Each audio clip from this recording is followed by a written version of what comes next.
عمران خان آج لاہور سے اسلام آباد پہنچیں گے۔ اسلام آباد ہائی کورٹ میں انسدادی دہشت گردی کے 7 مقدمات کی ضمانت کی درخواست آج ہی سماعت کے لیے مقرر کرنے کی استدعا کریں گے۔ چیئرمین پی ٹی آئی آج نیب کورٹ میں بھی پیش ہوں گے۔ عمران خان صبح 6 بجے زمان پارک سے روانہ ہوں گے۔ عمران خان کے ہمراہ بشرا بی بی بھی جائیں گی۔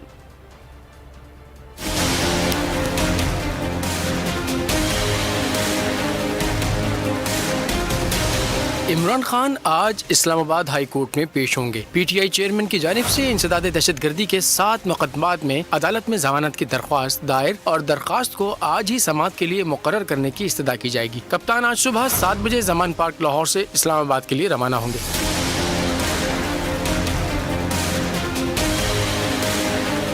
چیئرمین پی ٹی آئی آج نیب کورٹ میں بھی پیش ہوں گے۔ نیب راولپنڈی نے عمران خان سے برطانوی کرائم ایجنسی کے ساتھ خط و کتابت کا ریکارڈ طلب کر لیا ہے۔ عمران خان سے القادر یونیورسٹی سے ملنے والے تمام عطیات کا ریکارڈ بھی ساتھ لانے کی ہدایت کی گئی ہے۔ واضح رہے، عمران خان کے خلاف 7 اپریل کو مجسٹریٹ منظور احمد کی مدعیت میں تھانہ رمنا میں مقدمہ درج کیا گیا تھا۔ انہوں نے 26 اپریل تک مقدمے میں لاہور ہائی کورٹ سے حفاظتی ضمانت حاصل کی تھی۔ عمران خان کی اسلام آباد آمد پر وفاقی پولیس نے اپنے بیان میں کہا ہے کہ کیپٹل پولیس عمران خان کی عدالتوں میں پیشی کے دوران مؤثر سیکیورٹی اقدامات کرے گی۔ انہوں نے اس امید کا اظہار کیا ہے کہ عمران خان عدالتوں میں پیشی کے دوران قانون کا احترام کریں گے۔